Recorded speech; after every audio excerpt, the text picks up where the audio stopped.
तो एक बार फिर से आपका स्वागत है एनडीटीवी इंडिया की इस विशेष प्रस्तुति साडा पंजाब में। 9 महीने हो गए इस नई सरकार को और इस सरकार से कुछ उम्मीदें थी और अलग अलग वर्ग की उम्मीदें थी।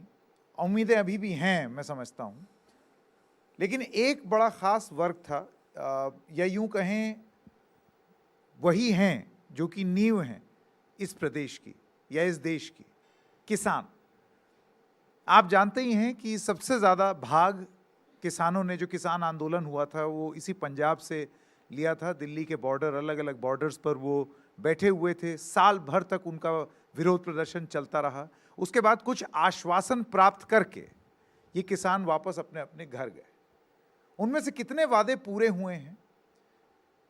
क्या कुछ उम्मीद अभी भी बंधी हुई है केंद्र सरकार से?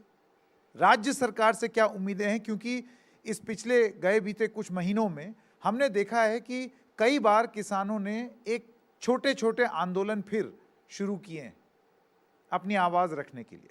किसान डरता नहीं है, किसान अपनी आवाज़ खुल करके, मुखर होकर के बोलता है। ऐसे में किसान अपने आप को कहाँ पाते हैं? पंजाब की सरकार से उनकी क्या उम्मीदें हैं और केंद्र सरकार से उनकी क्या उम्मीदें हैं, और क्या ये सरकारें किसानों की उम्मीदों पर खरा उतरी हैं या नहीं?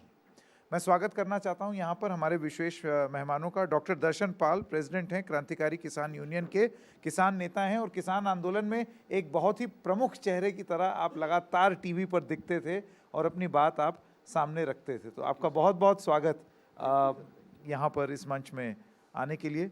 देवेंद्र शर्मा जी हैं एग्रीकल्चरल एक्सपर्ट, आपका भी बहुत बहुत स्वागत। आपने भी अपने आप को बहुत अच्छे से, स्पष्ट रूप से अपने विचार रखे हैं किसानों के हित में, क्या सही है क्या नहीं है।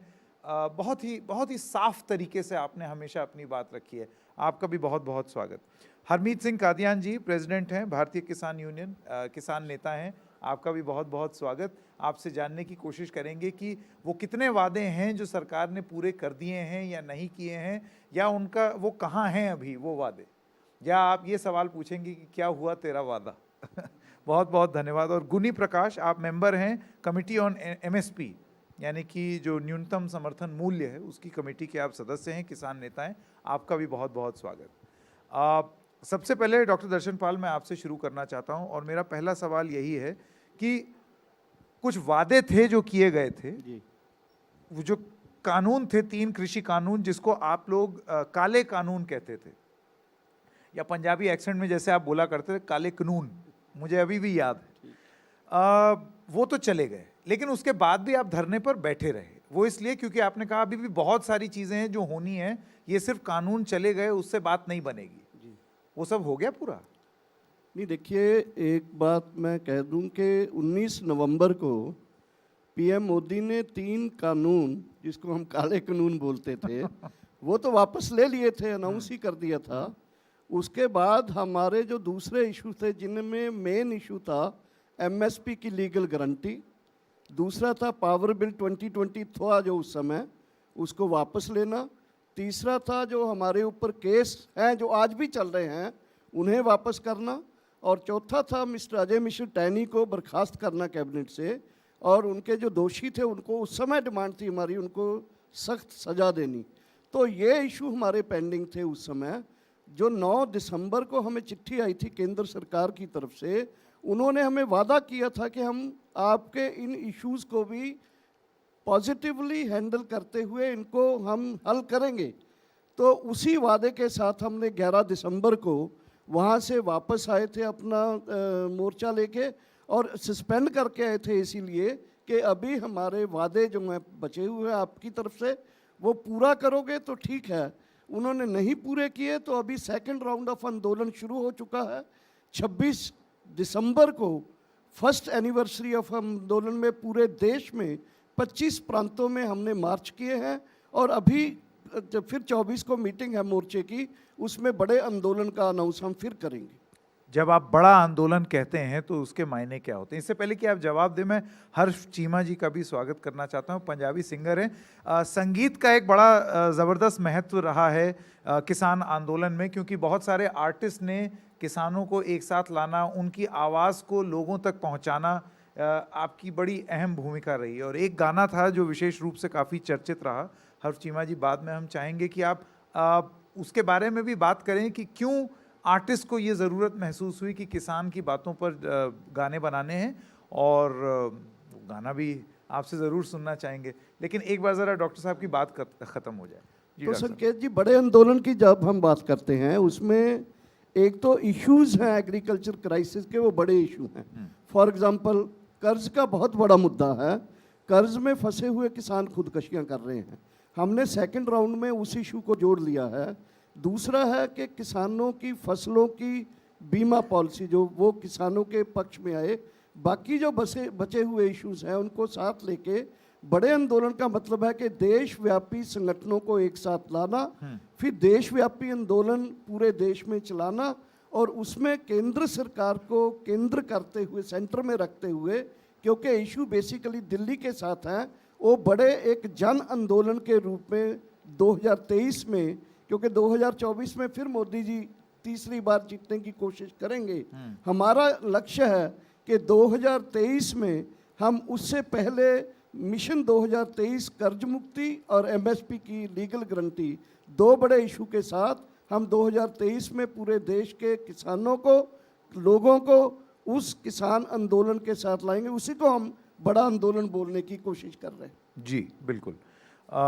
देवेंद्र शर्मा जी, मैं आपके पास आना चाहता हूँ और आपसे ये जानना चाहता हूँ कि जब किसान ये बताते हैं कि उनको कृषि कानून में बदलाव नहीं चाहिए थे, वो तो कानून वापस हो गए। इसके बाद उन्होंने अभी, जैसे डॉक्टर दर्शन पाल कह रहे थे, और भी कई मुद्दे हैं, न्यूनतम समर्थन मूल्य की बात हो रही है। एक बड़ी अहम चीज़ यहाँ पर, क्योंकि अभी हम पंजाब में हैं, एक बड़ी अहम चीज़ होती है कि आप किस चीज़ पर एमएसपी दे रहे हैं और कितना देंगे और उसका असर क्या पड़ रहा है। अब जैसे पंजाब सरकार ने मूंग दाल पर भी, मूंग पर भी एमएसपी दी है, लेकिन प्रोक्योरमेंट सरकार उतना नहीं कर रही है जितना एमएसपी से कम पर बाहर बाजार में हो रहा है। इसके अलावा केंद्र सरकार से भी कुछ शिकवे हैं एमएसपी को लेकर के। आपको लगता है कि आगे चल के, जैसे अंग्रेजी में कहा जाता है, ये एक पेन पॉइंट बना रहेगा? देखिए, सबसे पहले तो हमें ये समझना है कि जैसे कि हमारे साथियों ने कहा है कि जो अलग अलग मुद्दे हैं, इनको एड्रेस करने के लिए अलग अलग अप्रोचेज़ या अलग अलग स्टेट से जो प्रदर्शन हो रहे हैं या बिल्डअप हो रहा है, वो तो एक आस्पेक्ट है। लेकिन संकेत जी, मुझे लगता है सबसे इम्पॉर्टेंट ये है कि हमें समझना है कि देश के परिप्रेक्ष्य में देखें या हम प्रदेश के परिप्रेक्ष्य में देखें या दुनिया के परिप्रेक्ष्य में देखें, ये हमें जानना बहुत ज़रूरी है कि चाहे किसान अमेरिका में है, चाहे किसान यूरोप में है, चाहे किसान ऑस्ट्रेलिया में है, चाहे किसान हिंदुस्तान में है, किसान मर रहा है। चाहे अगर आपको ये हैरानगी होगी कि हम ये मान के चलते हैं कि अमेरिका का किसान बड़ा संपन्न है, लेकिन आज उसकी ये सिचुएशन है कि वो भी आत्महत्या के दौर से गुजर रहा है और इतने सालों से गुजर रहा है कि उसकी डिस्ट्रेस इतनी भयंकर है कि मुझे एक अमेरिकन किसान कहता है कि सर, जो आपके देश में हो रहा है वो तो हमारे देश में भी हो रहा है। कहता है हमारे देश में भी, अमेरिका का किसान कहता है कि हमारे देश में भी हम कर्जे में पैदा होते हैं और कर्जे में मरते हैं। और अगर आपने नर्क देखना है कि नर्क क्या होता है, तो आप किसान बन जाइए। सारी ज़िंदगी जो किस कर्जे में गुजारा करता है, उससे बड़ा नर्क नहीं हो सकता। और आप इसको समझिए, ये अमेरिका में नहीं है, ये भारत में भी है, और भारत में भी हमारा किसान नर्क से ही गुजर रहा है। लेकिन क्या कारण है कि जब सरकारें आती हैं, सब एक तरह का सब्ज बाग दिखाती हैं अपने अपने क्लेम्स में कि हम आपके लिए ये करेंगे, ये करेंगे। लेकिन जो खेती का संकट है संकेत जी, वो तो गंभीर से गंभीर होता जा रहा है। और इतना गंभीर है कि आज पंजाब की अगर हम बात करें, साडा पंजाब की आप बात करें, पंजाब एक बहुत संपन्न माना जाता है एग्रीकल्चर के पोजीशन से भारत में, लेकिन पंजाब के किसान की जो एवरेज इनकम है वो चपरासी की इनकम से कम है। अब मुझे बताइए कि और आप, ये सबसे समृद्ध है किसान माने जाते हैं, और वहां का आप हाल है। ये देखिए कि हर तीसरा किसान पंजाब में है वो पॉवर्टी लाइन से नीचे है। और यही वो प्रदेश है जहाँ पर कहा जाता है कि साहब पंजाब के किसान बड़े किसान हैं, इन्होंने ही और इनके साथ मिलकर जो भी इन पे इल्ज़ाम लगाए गए जब ये आंदोलन हो रहा था, मुझे लगता है कि वो एक बड़े प्लान के, सुलझा हुआ प्लान था जो एक हमें एक प्रमोट किया गया कि साहब ये किसानों को बरगलाया गया है या ये क्या। किसी ने समझने की कोशिश नहीं की कि किसान आखिरकार क्यों मर रहा है और इसका दशा जो है या इसकी दुर्दशा इतनी सालों से क्यों बढ़ती जा रही है। अब मैं आपके सामने एक छोटा सा डाटा रखना चाहता हूँ। मैंने कई बार कहा है कि देखिए सरकार ने खुद माना 2016 में जब इकोनॉमिक सर्वे पेश किया तो उसमें माना सरकार ने कि किसान परिवार की औसतन आय 17 राज्यों में, 17 राज्य मतलब तकरीबन आधा देश हो गया, आधे देश में किसान परिवार की आय जो है 20,000 रुपये साल की है। ये सरकार का अपना आंकड़ा है। 20,000 रुपये साल का मतलब वह 1700 रुपये कम में किसान परिवार गुजारा करता हर महीने। मैं तो गाय भी नहीं पाल सकता 1700 रुपये में हर महीने में। आप ये सोचिए कि आधे देश में किसान कैसे गुजारा करता होगा। मुझे लगता है कि जो असली इश्यूज हैं किसान के, जो बेसिकली लिंक्ड है इनकम से। अब एक बात मैं आपसे संकेत जी समझाने की जो मेरा प्रयास होगा वो ये है, आप मार्केट में जाइए, हमारी जो ऑडियंस है मार्केट में जाए, आप एक पेन खरीदते हैं उसके ऊपर दाम लिखा होता है, आप अपना कोट खरीदते हैं उसके ऊपर दाम लिखा है, आप कोका कोला पीते हैं या दूसरी कोई सॉफ्ट ड्रिंक पीते हैं उसके ऊपर दाम लिखा हुआ है, आप कुछ भी खरीदते हैं, चाहे मोटरसाइकिल खरीदिए चाहे कार खरीदिए, उसके ऊपर एक दाम लिखा हुआ है। क्या कारण है कि एग्रीकल्चर प्रोड्यूस के ऊपर दाम नहीं होता, बाकी हर एक प्रोड्यूस के ऊपर दाम होता है? ये हमें समझना है। समझना ये है कि कितनी बड़ी रणनीति है दुनिया में, हिंदुस्तान में नहीं, दुनिया में, कि आपने एग्रीकल्चर को उसका जो प्राइस होना चाहिए या उसको मिनिमम जो एक अश्योर्ड इनकम मिलनी चाहिए वो आपने उसको वंचित रखा इतने सालों से। यही ये कारण है कि चाहे भारत में किसान हो चाहे अमेरिका में, वो मरेगा ही मरेगा। जैसे अभिमन्यु का सिचुएशन हम जानते हैं कि भाई महाभारत में उसको क्या कहते हैं चक्रव्यूह तोड़ना तो आता था लेकिन बाहर निकलना नहीं आता था। आज सिचुएशन ये है कि हमारा किसान भी आज चक्रव्यूह में फंसा हुआ है, इसको और अंदर धकेला जा रहा है लेकिन बाहर निकालना कोई नहीं चाहता। जी बिल्कुल। हरमीत जी, मैं आपके पास आना चाहता हूं। देखिए, जो कानूनों की बात हो रही थी, केंद्र सरकार से जो उम्मीदें थी, डॉक्टर दर्शन पाल का कहना है कि केंद्र सरकार ने वो सब नहीं किया जो वादा किया था, वो वादे पूरे नहीं किए, इस वजह से आंदोलन दोबारा होगा। ये तो केंद्र सरकार की बात हो गई। यहाँ पर अभी मुख्यमंत्री भी आए थे और बहुत बड़ी बड़ी बात करके गए हैं। वो ये बोल के गए हैं कि वाटर टेबल नीचे गिर रहा है, हम चाहते हैं कि किसान जो है वो कोई और फसल उगाए, सिर्फ जो है वो धान ना उगाए, सिर्फ गेहूं ना उगे, और भी सारी चीज़ें हों। एमएसपी हम इस चीज़ पे भी दे रहे हैं। हम चाहते हैं कि और प्राइवेट प्लेयर जो हैं वो आ करके मूंग खरीदें लेकिन एमएसपी से ऊपर से खरीदें। ऐसा तो नहीं हो रहा है, एमएसपी के ऊपर तो नहीं। तो केंद्र सरकार को अगर हम एक सेकंड रख भी दें साइड में, इस राज्य सरकार से आपको क्या उम्मीद है और 9 महीने का रिपोर्ट कार्ड राज्य सरकार का क्या है? देखो, बातें करने में किसान की स्थिति सही नहीं हुई, बातें तो बहुत सारी हुई है। जैसे ये हिदायत किसको है? राज्य सरकार को? राज्य सरकार। अच्छा। बातें कर रहे थे अभी हम, आपने नहीं सुना मैंने भी सुना, तो वो मूंग पर ही बात करें जो वो बता कर गए हैं अभी एमएसपी देने के ऐलान किया मूंग था। पर आप वो रिपोर्ट कार्ड दीजिए। खुद बता कर गए हैं अभी 5,000 एकड़ लगता था, 1 लाख एकड़ लग गया। हमने जब ऐड करा तो 1 लाख एकड़ लग गया। अब जब 1 लाख एकड़ लग गया तो उसकी तैयारी किसने करनी थी परचेज की? गवर्नमेंट ने, जिसने लगवाया था वो गवर्नमेंट मंडी में गई नहीं, किसान फिर वर्चित ले गया एमएसपी पे, फिर वो अपने प्राइवेट परचेजर में खरीदा। रिकॉर्ड बता रहा है, आप बता रहे थे यहाँ 85, मेरे पास है रिकॉर्ड 95% परचेज वो जो हुई थी वो प्राइवेट में हुई है। और एमएसपी से ऊपर या नीचे? कम से कम 2,500 रुपये नीचे हुई है, 5,000 से ऊपर नहीं हुई परचेज। जगरामा मंडी मेन मंडी है मूंग की, वहाँ 5,000 से 5200 रुपये से ऊपर नहीं हुई, 4500 तक भी माल बिका है। फिर मान साहब क्या वादा करके चले गए? वही तो वादा वो बता रहे थे टीवी में, गलत हो रहा है। किसान की स्थिति मंडी में पता लगेगी, किसान की स्थिति किसान से पता लगेगी वो क्या करा। अब इसका जो हर्जाना है वो सरकार को ही पे करना पड़ेगा। जब अगले साल सरकार कहेगी मूंग लगाने को, कोई किसान मूंग लगाने को तैयार नहीं होगा, क्योंकि उस सरकार के कहने से मूंग लगा। डिवर्सिफिकेशन करने के लिए किसान तैयार है। जो सीएम साहब कह रहे थे डिवर्सिफिकेशन होनी चाहिए, पानी का लेवल नीचे जाना चाहिए, हम भी उस परेशानी के साथ हैं। पानी मेन चीज़ है, पंजाब का नाम ही पानी से है, पंच आब जी, पंच आब थे तो इसका नाम पंजाब बना। वो पानी मुक रहा है, वो ठीक है, पर सरकार की जो पॉलिसी है सिर्फ पॉलिटिकली तौर पर देखते हैं, उसको इकोनॉमिकल फार्मेट की तौर पर नहीं देखते। अगर वो ऐलान करा था तो 1 लाख अगर एकड़ लगे थे तो वो एमएसपी पर खरीदते, जो डिफरेंस कह रहे हैं या डिफरेंस दे देते, जो डिफरेंस बनता था। इन्होंने लगाने वक्त कुछ नहीं कहा, लगाने को कह दिया। उसके बाद किसान जब मंडी में आया कहते 5 एकड़ तक खरीदेंगे, 5 एकड़ से ऊपर नहीं खरीदेंगे, 1 एकड़ की 3 क्विंटल खरीदेंगे, इससे ऊपर नहीं खरीदेंगे। ये शर्तें लगाने वक्त क्यों रख रखी थी?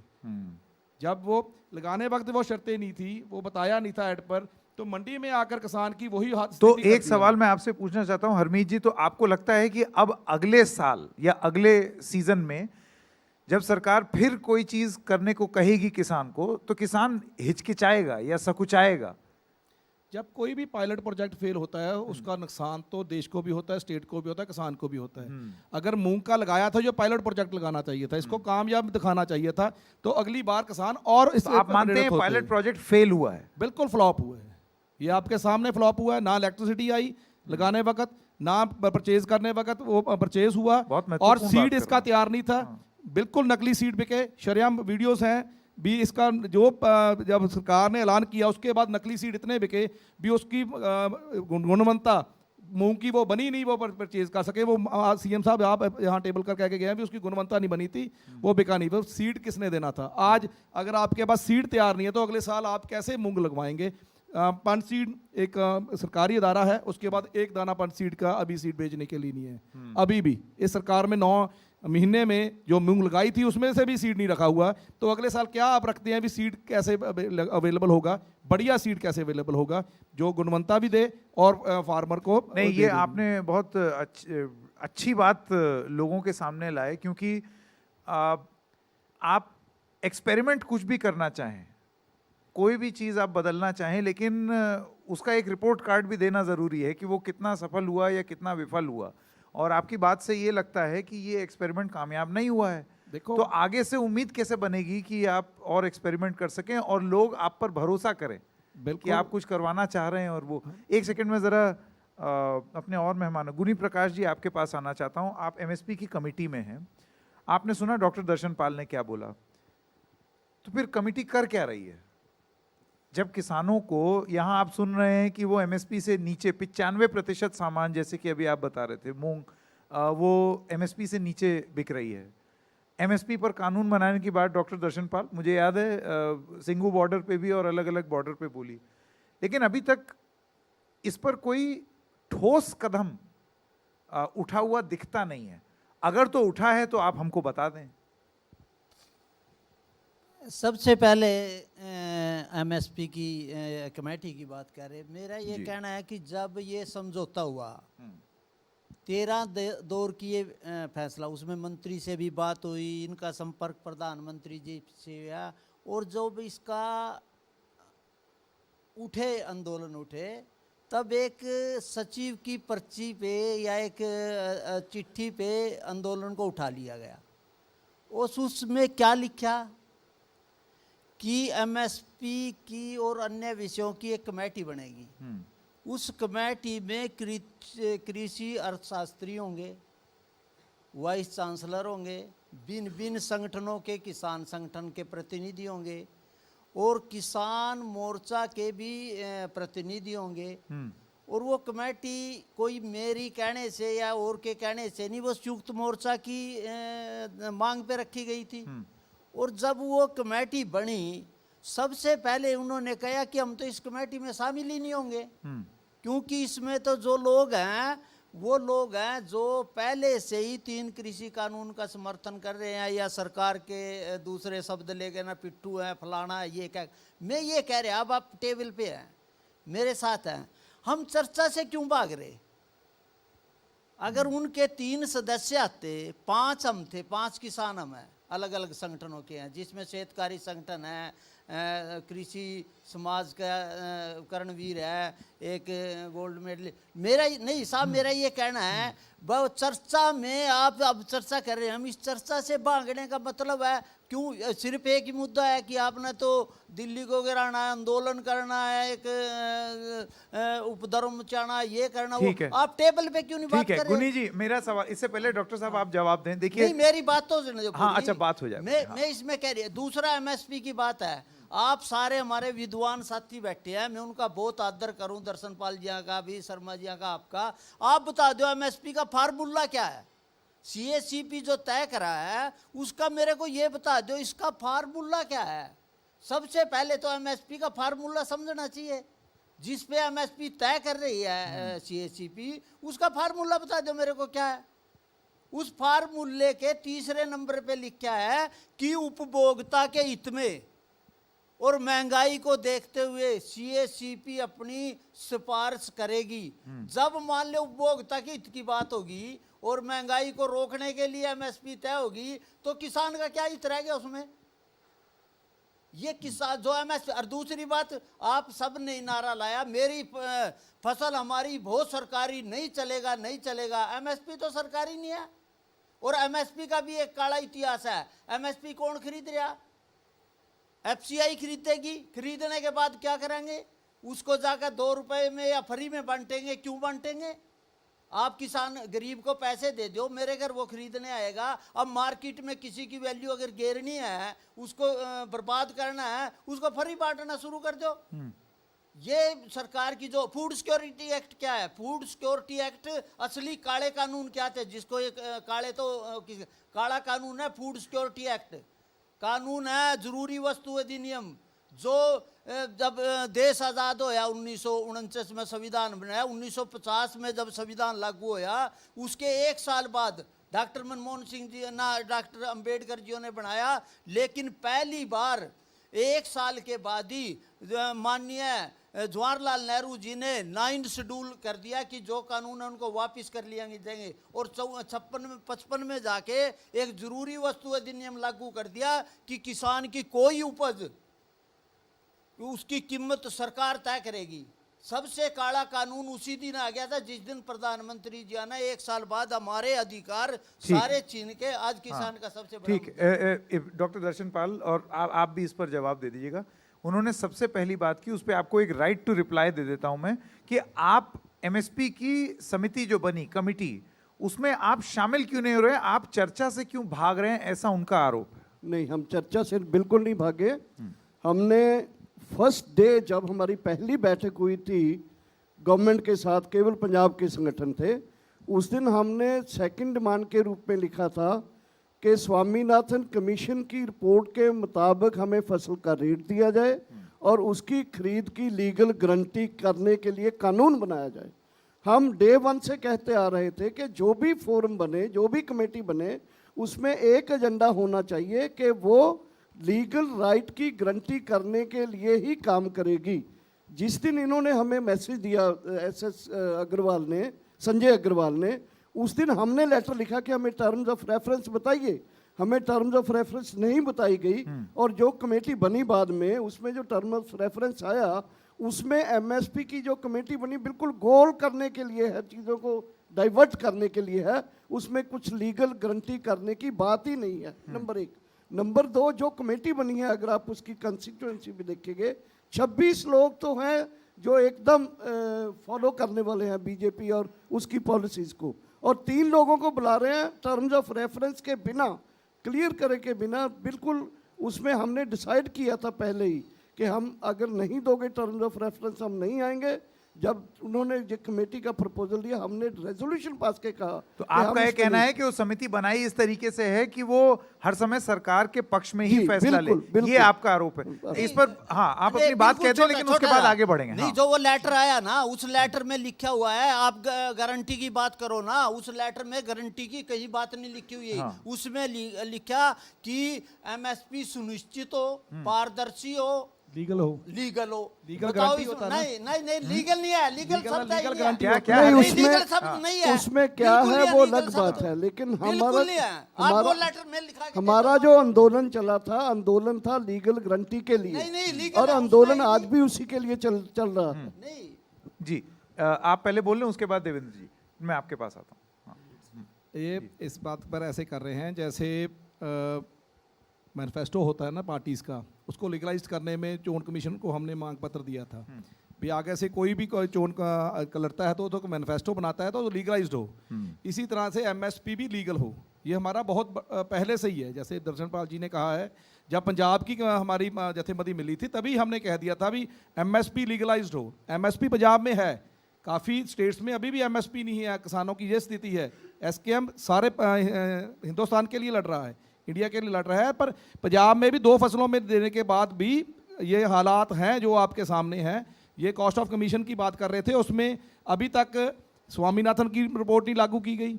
अभी तक उसकी कॉस्ट कमीशन लगाने वक्त हमारा ठेका होता है, एक रेंट होता है ज़मीन का, वो 11,000 से ऊपर नहीं लगाया जा रहा, जो मार्केट के बीच कम से कम 50,000 60,000 रेंट चल रहा है जी। उसका एक फसल में 11,000, ज़्यादा से ज़्यादा 18,000 काउंट कर रहे हैं यूनिवर्सिटीज़। वो बड़ी बात है जो 18,000 काउंट करोगे और 60,000 काउंट करोगे रेंट ऑफ द लैंड, तो किसान की वो स्थिति जो एमएसपी बननी है उसमें बहुत फर्क आता है। तभी किसी को सुनने में ऐसा लग रहा था अभी बहुत ज़्यादा एमएसपी मांग रहे हैं, वो रेंट ही नहीं काउंट किया जा रहा।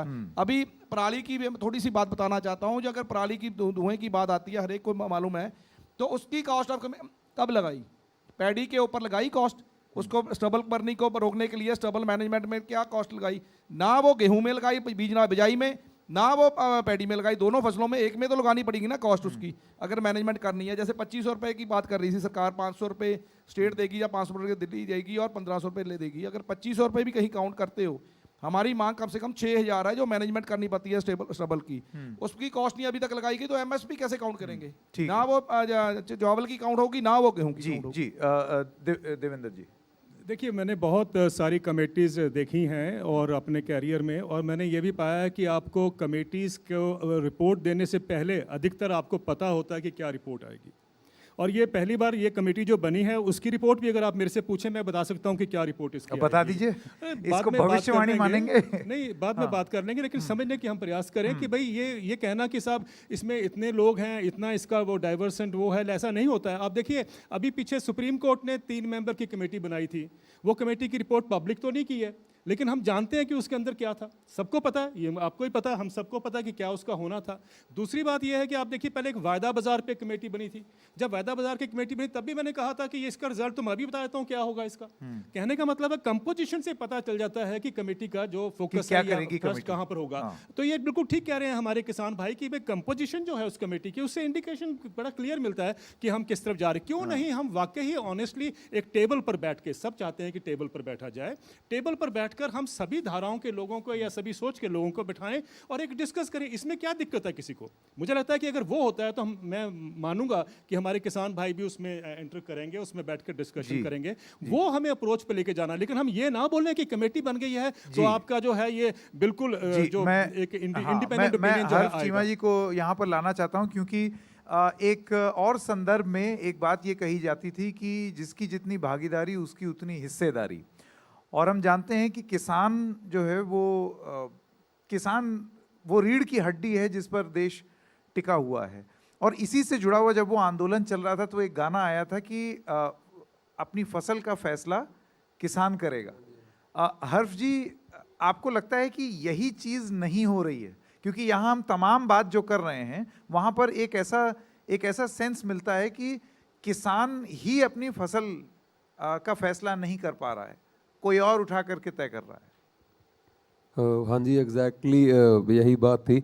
और दूसरी बात ये है, मुझे लगता है कि सबसे पहले कल्चर इंस्पायर होता है ना। जब भी कोई मूवमेंट शुरू होती है, जैसे हमारी स्टेट में हुई, तो first thing which is inspired I think वो कल्चर होता है। तो कल्चर में सिंगिंग आती है, मूवीज़ बनते हैं, जो भी लाइक सिनेमा हो गया, म्यूज़िक हो गया। और हमने तो ये था कि छोटी छोटी गैदरिंग से लेके ना बड़ी बड़ी गैदरिंग तक, दिल्ली बॉर्डर तक, तो हम साथ ही थे हमारे सभी किसान आगुओं के। तो जो भी बातें ये बोलते थे, बोल के कह देते थे, वो आप गा के बोल देते थे? हाँ, हमने एग्जैक्टली वही बातें हमने गा के की। हाँ। जो भी गीत आए उन दिनों में 10-12 गीत मैंने लिखे। और बड़े हिट थे वो। हाँ जी, और हाँ सिर्फ जी। पंजाब में ही नहीं थे, मैं आपको ये भी बता दूं, क्योंकि और जगह भी थे। हाँ जी, हाँ जी, सभी जगह NDTV पे भी आए तो सभी जगह आए। वही था कि जो बातें किसान आगू स्टेजों पे करते थे, हमें था कि कहीं ना कहीं वही बातें अगर हम गीतों में कर देंगे तो घर घर तक पहुंच जाएंगी, हर चुल्ले तक पहुंच जाएंगी। बिल्कुल। तो ये गीत भी उसी दौर का हिस्सा था। बिल्कुल। तो ये गीत हो जाए हर साहब, वो इसलिए क्योंकि किसानों ने अपनी बात तो कह दी, अब आप इनकी कही हुई बात गा के बता दीजिए। हाँ। इन्हां कत्तियां दे केच करोड़ होणगे, तेरी धौण दे जो मणके मरोड़ होणगे। तैनू दिल्लीए इकट्ठ परेशान करूगा, फसलां दे फैसले किसान करूगा, फसलां दे फैसले किसान करूगा। बहुत बढ़िया। इसका मतलब ज़रा समझा दीजिए, क्योंकि हम लोग ज़रा पंजाबी से थोड़ा सा अनभिज्ञ हैं। यही है जी इसका मतलब कि फसलों के फैसले किसान करेगा। नहीं, और अब शुरुआत में जो गाया था इतना तो मैं समझ गया, हाँ जी, उससे पहले क्या गाया था? हाँ। उसका मतलब यही है कि कलेक्टिव कॉन्शियसनेस जो आई थी पंजाब में, सभी अपने डिस्प्यूट्स छोड़ के जो भी एक दूसरे को लेके प्रॉब्लम्स थी, सबको छोड़ के सब एक हुए थे एक बड़े मिशन के लिए ना।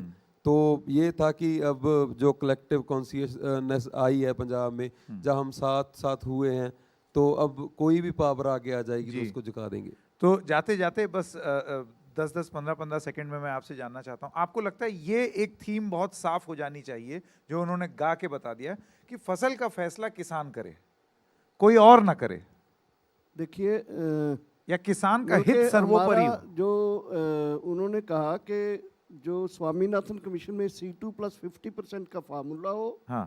नंबर 2 खरीद की गारंटी हो, नंबर 3 किसान को इनपुट्स के लिए जो लोन मिलते हैं वो इस पॉलिसी से हो कि वो कर्ज के ऊपर कर्ज ना बढ़, ब्याज के ऊपर ब्याज ना बढ़ता जाए। तो किसान जो है उसको अगर उसकी मेहनत का मोल, नंबर 2 उसकी ज़मीन का रेंट, नंबर 3 उसकी कैपिटल इन्वेस्टमेंट जो हुई है उस पे इंटरेस्ट, ये सब चीज़ें मिल जाती हैं तो किसान को भी मुनाफा हो सकता है, ये हमारा मानना। बिल्कुल। इसलिए जब तक वो फसले के फैसले किसान करेगा, जो पहला सेंटेंस था उनका कि जो 32 संगठनों की यूनिटी हुई है, ये दिल्ली की गर्दन के जो 7 जो वर्टिब्रास हैं इसको हिला देगा और फिर ये उसको इंसाफ मिलेगा। ये अच्छा। उनका कहना है, मुझे लगता है चलिए। ये एक तरीका। जी, वक्त खत्म हो चला है, लेकिन आप सब लोगों का बहुत बहुत धन्यवाद। एक सेंस मिल गया, और जो लोग पावर में होते हैं, सत्ता में आप बहुत सारे, जैसे सत्ता में जो है उसके खिलाफ कोई आंदोलन होता है, विपक्ष में जो लोग होते हैं उनको उसमें एक अवसर मिलता है, लेकिन जो लोग अब सत्ता में आ गए हैं और जो पहले से ही सत्ता में हैं, वो किसान की ये बात सुन लें। किसान ने अपनी बात फिर से बहुत स्पष्ट रूप से यहाँ पर सामने रख दी है। आप सब लोगों का बहुत बहुत जी। एक मिनट साहब, ये बार बार MSP की बात है। मैं ये कह रहा कि जब तक किसान को बाजार नहीं मिलेगा, अंतर्राष्ट्रीय बाजार नहीं मिलेगा, मंडी के चुगल से बाहर नहीं निकलेगा। आज बासमती का क्या रेट है? 7,000 है।